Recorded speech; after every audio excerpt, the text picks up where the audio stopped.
আসবে না, ওই আমার শ্বশুর বাড়িতে গেছে ভাইয়া।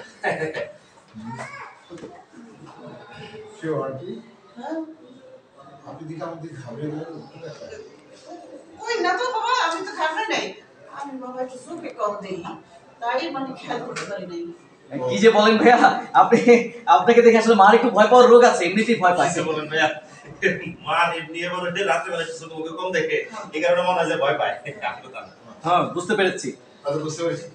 এতগুলো দিন হয়ে গেল দেশে আসলাম, কিশোরীকে একবারও দেখলাম না। দেশে আসলাম, কিশোরী তো একটা বারো দেখা হলো না। কিশোরী যখনই বাসায় আসবে, আচ্ছা শোনো, কিশোরী দোকানে আসবে, আমাকে কল করবে, ডেফিনেটলি আমি আজকে তাকে দেখতে চাই।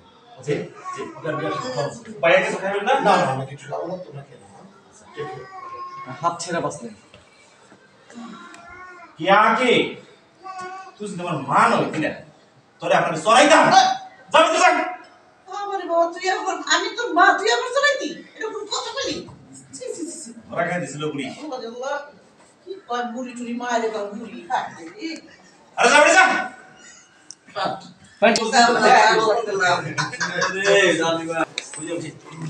ইয়া হাইটে কিন্তু, হ্যাঁ চাচা হাইটে। এই কিশোরী এটা খাই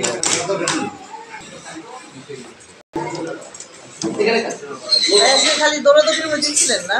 লাইনটা দেন।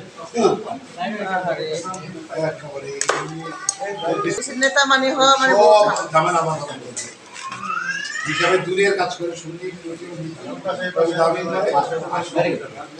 মানে রাখছি টেকনিক্যাল কন্ট্রোলার, আমি কিন্তু ইফতার পার্টি কন্ট্রোলার সব কিছু দায়িত্ব আসলে নিলে ঘরের মধ্যে অনেক দায়িত্বই পড়ে যায়।